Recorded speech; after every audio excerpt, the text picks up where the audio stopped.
Hi Rand, how are you? I'm all right. How are you? I'm fine, thanks. I'm really great to see you on our online conference. I have some questions from our students that want to ask you the next things. You have great tradition to make SEO and marketing predictions. Which of your predictions on 2015 came through?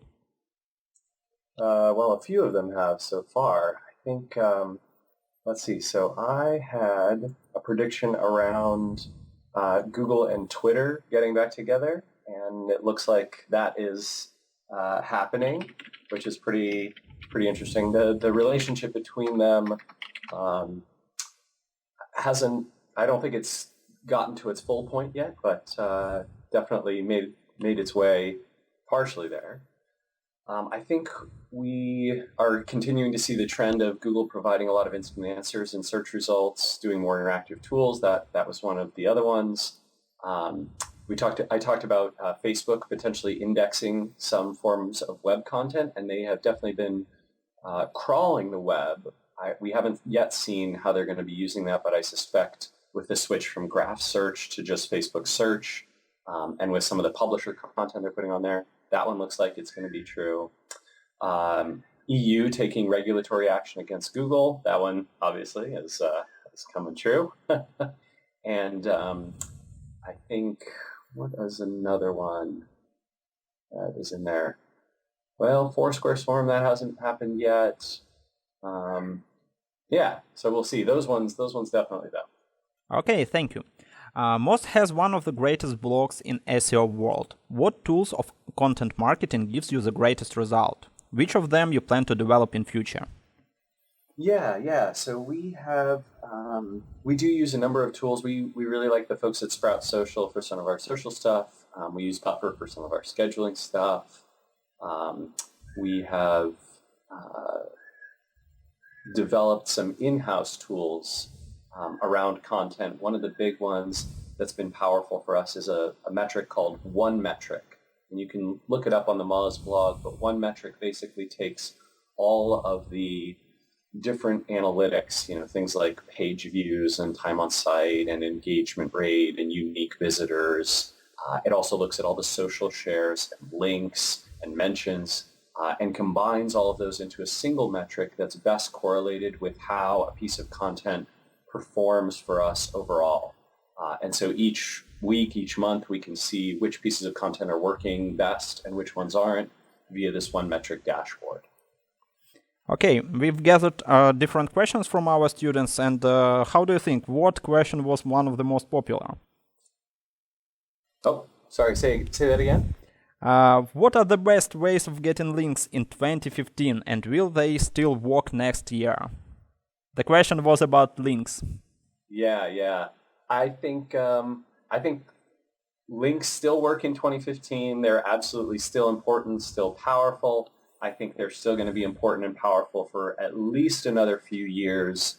I don't think they're disappearing entirely, but I would say the ways that you get links, at least in the U.S. in particular, where Google's web spam team is very effective, and they shut down a lot of manipulative linking practices.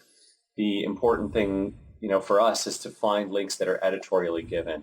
And that means that has made content and content promotion some of the very best ways to earn links. So if you can develop content that an audience cares about deeply, that they want to promote and share, that has been a very, very successful path for a lot of marketers. And I think it'll continue to be that way. One of my favorite little tactics, by the way, is to find content that was very successful in the past, 2, 3, 4, 5 years ago, and update it. It doesn't have to be your own content. It can be content from anywhere on the web in your field. You create an updated, better version of that, and then you can reach out to the folks who covered it or linked to it or enjoyed it last time, and they can help it spread. They can help link to it. That's a great way to sort of, take over one of those big ranking spots. And what about role of links in Bing and Yahoo? What do you think about it? Role of links in apps? In Bing and Yahoo. Oh, Bing and Yahoo. Yeah, I mean, Bing's algorithm is, I would say, maybe even a little more sensitive to links than Google is. and Bing powers Yahoo search results everywhere except Japan, I think. So that is certainly still the case that links are very powerful in those two. Okay, thank you. How using HTTPS algorithm changed ranking? How do you value impact of this algorithm? I think HTTPS was actually a very, very minor algorithmic impact. It was so small that for a lot of folks it didn't really help. And so what I would say is if you want to go HTTPS, do it for security reasons, do it for user trust reasons. Don't just do it for SEO reasons. It's not a big enough impact to have a difference. And when you switch over all your URLs, that can be a real pain. Did you have any solution in MOZ that can analyze which different industries use this HTTPS and which of them don't? We don't monitor HTTPS sort of percentages. We could look at it in our web index, but it's not been something that we've looked at in the past, no. Okay, you think that it's not very important, yes? No, I don't think it's very important. Okay, thank you. The next one question. Bing versus Google. Will Google lose its share? Your predictions? No, I don't think Google's going to lose much share at all. I mean, Bing took over the relationship with Firefox, the default relationship with Firefox. They took over the relationship with AOL. They got 2 or 3 percentage points of market share in the U.S. and almost none overseas outside the U.S. So I don't see it. I think the only folks who have a chance of disrupting Google is something entirely new. And that might be vertical by vertical. So, you could see that instead of people searching for, where to go and what restaurants to use on Google, they go to Yelp and they go to TripAdvisor. And instead of searching for flights on Google, they go to Kayak and or Booking.com, right? And instead of searching for job ads on Google or where to get a job, they search Indeed or something like that. So I think in the verticals, there's some competition that's strong, but as a major global search engine, Google is kind of running away with it right now. What tactics of Bing SEO you can recommend for our students and our visitors? Of Bing SEO? Yes. Well, like I said, Bing is a little more sensitive to links, and they're also a little more, they also care a little bit more about exactly matching the keyword terms and phrases that you're looking at. So if you are doing SEO for Bing, you want to be a little bit more classic in your SEO process. They're not quite as intuitive around topic modeling as Google is, and so you need to be very specific with the terms and phrases that you're targeting. Anchor text is still a big signal for Bing. If you are looking at your crawl and indexing ratio with Bing, you definitely want to be using Bing's webmaster tools. And they've got maybe about 15% market share in the U.S. and probably 4% globally. So it can provide a little bit of benefit. Okay, thank you. How does MOZ react to algorithm changes? What new tools do we have to expect in the nearest future? Yeah, so algorithm changes are something that's very important for us. We monitor what Google's algorithm is doing through MozCast, and that's a project from Dr. Pete Myers. And what Dr. Pete does is he monitors every day 10,000 search results here in the U.S., I think 10,000 mobile results, and several results from different Googles around the world. And then he looks at what's changed and how much change there is. So if we see that there's been a lot of change, Pete will essentially dive in and he'll try and figure out which sites benefited, which sites lost out, what features predicted that things went up and down, what do we think that is. Sometimes we'll reach out to Google and ask them if they want to tell us, which rarely, but occasionally they do. And then we'll write up our analysis usually within a week of a major algorithm change, point out winners and losers, point out... Okay, thank you. The next one question is, what about G+? Does it have any chances? What will it live? Will it die like other Google social projects? I think at this point, unless we see some major investment from Google+, I think it's going to be a pretty quiet network. It's only got about 3.5 million active users right now, and that's just not enough to make a huge difference. So I would say you might want to think about other networks to focus your energy on right now. What tools in G Plus do you think are really good for SEOs and they have to use them? Well, I mean, there were a few things that I really liked, but they've most of them have disappeared, to be honest. I think the one tool that's still pretty good and does measure Google Plus activity along with others is BuzzSumo. So that's a great way to see which content is performing well on a given network, and then you can plug those URLs into Google Plus and see kind of what's going on, what's the activity around them. But Google Plus took away my favorite feature for SEO, which was ripples.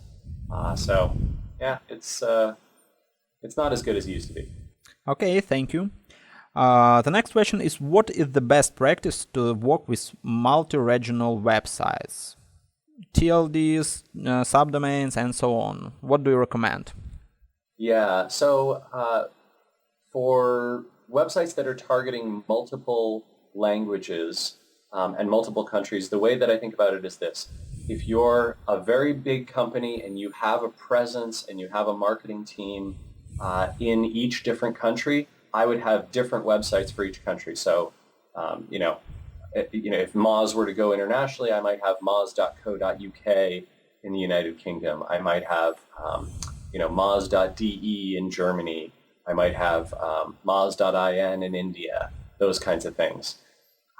However, if you're a smaller company, and MOZ actually is a smaller company, and you're not going to have a marketing team for each of those properties, you're not going to have a physical presence in each of those countries, I prefer using this subfolder approach. So I would go with something like moz.com/UK or moz.com/DE.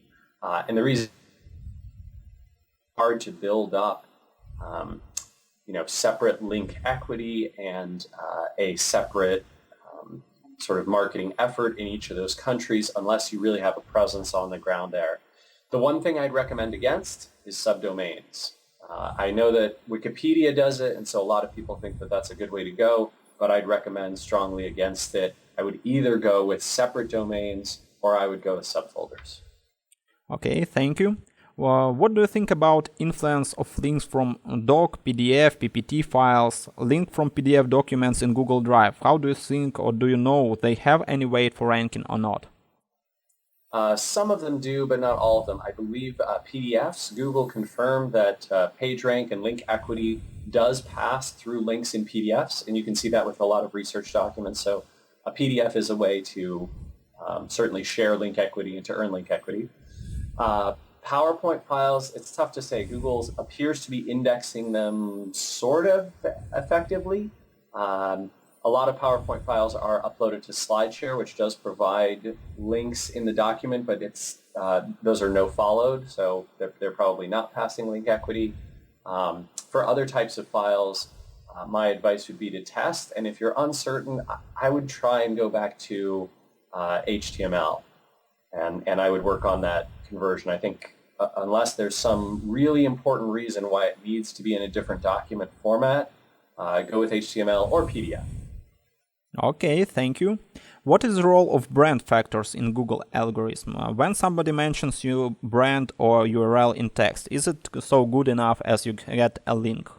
Yeah, it provides some benefit, but it's probably indirect. So, if someone types Moz on a website or a web page in their content, but doesn't actually link to us, that's unlikely to provide much direct value. It's certainly not going to provide any value like a link does, but it might get more people being aware of the company, it might get more people searching. It may be picked up as a signal by Google from a content perspective and a topic modeling perspective to connect the word Moz with the words and phrases around it in the sentence, in the paragraph, on the...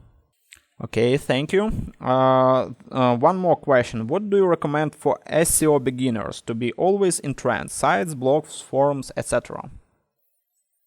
Yeah, so there's actually Feedly just published a really nice list of good blogs for SEOs to subscribe to. So I might check out Feedly's list. I would also say, there's kind of the big ones, right? Search Engine Land, MOZ, SEO Book, Search Engine Roundtable. You sort of subscribe to those, and then you'll get a sense for who else is in the blogging space and what you can pick up off of there. And then I definitely advise beginners to SEO to check out the Beginner's Guide to SEO, which is on MOZ's website. That's a pretty good free resource. And then I would suggest that if you haven't already, start your own website. Right? Build a website about something you're passionate about. Try and get some rankings. Try and build some content. Build some links. That kind of thing. That will kickstart your SEO education. Okay, thank you. As I said, were a lot of questions from our students, and one of them is about MOZ tools. What are the main and the greatest features of MOZ tools you recommend to use compared with Majestic and Ahrefs? Majestic and Ahrefs. So both of those are link-based tools. They're essentially great for finding links, discovering link opportunities, that kind of thing. One of my favorites from MOZ that the other two don't have, or I like the MOZ version the best, is if you check out Open Site Explorer's Link Opportunities tab, you'll see 3 different ways to get links to your site. One of those is through Link Intersect, one of those is through Broken Link Building, and one of those is through Unlinked Mentions. All 3 of those are pretty sweet for finding great link building opportunities. So I really like those. MOZ's metrics are also really good. So domain authority and page authority are still kind of the best in the field according to a bunch of third-party sources. And so I would use those generally when doing reporting. Ahrefs and Majestic, I love both of those for the comprehensiveness, the size and freshness of their indexes. So you can often find a lot more links in Ahrefs and Majestic that you won't necessarily find in MOZ. I think MOZ needs to get bigger for sure, but that's a great benefit of using those other tools. Okay, thank you. Another one question from our students: what is the best SEO strategy for local business, for small local business? Yeah, for local business, I think local businesses have a few things they need to think about. They need to think about whether the rankings that they're going after are primarily through maps and local algorithm, or whether they're through classic web search and sort of the organic search results. For local, the algorithm is very dependent on your business listings and the citation sources that Google uses. Links can be helpful, but they're not nearly as powerful as they are in organic web search. So you really want to work on that citation consistency, sources, all that kind of thing. And you can do some competitive research. In the US and soon in the UK, you can use MOZ Local, which is helpful for that too. I also really like a tool called WhiteSpark, which is based in Canada, and they work in a number of markets as well. For organic web search, I think local businesses need to decide what types of keywords they really want to rank for, what things bring them great business value, and then what content and resources they can produce that many people will link to and want to share and find authoritative and valuable, that they can produce on a budget, because local small businesses don't have the ability to invest a ton of effort ongoing into web marketing. And so it really comes down to chasing after a small set, oftentimes less than 10 keyword phrases that really matter to them. One of our students, Anna, asked a rather personal question, but I think that it will be interesting to many. You built one of the greatest SEO communities in the world. What ideas, principles, and rules helped you to do it? Yeah. So for us, a few things were really big. One was being very interactive with our community, talking to people, connecting with them, being responsive, being fast. The second one was participating in other SEO communities and other web marketing communities so that people knew who I was. A third one was producing content that was helpful to people and being very empathetic to them. If someone reached out via email, if they reached out in the comments and asked for help, we would always try and provide it, go above and beyond. And I think those things really help build the MOZ community. Okay, thank you. And maybe the last question for our interview. Name, please, the main 5 SEO trends for the 2015 year. What are the greatest 5 SEO trends, do you think? Ooh, 5 greatest SEO trends. Well, I think one of them is definitely the move to content marketing. A lot of SEOs are investing in content marketing, content amplification, content strategy. So that's a big one. Second one that I see is a lot of folks thinking about app search and app search optimization, especially with apps appearing in Google search results. I think a third one is the increasing overlap of social media marketing and SEO. That's been a trend for a couple of years, but it's really coming back strong now that Twitter is much more integrated with Google. And an additional trend around social media marketing is Facebook search has been growing pretty dramatically. And so now a lot of businesses, especially local businesses, are thinking about how they can appear in Facebook search results. A fourth one that I think we're seeing is a trend around instant answers and how and whether SEOs can do a good job of appearing in the instant answers and whether they can get traffic from those and ways to do that. We've seen some good blog posts on that subject and some successful attempts at that. I think that'll continue to be a trend. And then fifth and finally, I think we're seeing some interesting moves around regulation. So Google's right to privacy is in Europe expanding. There are more and more governments and countries that are trying to get that.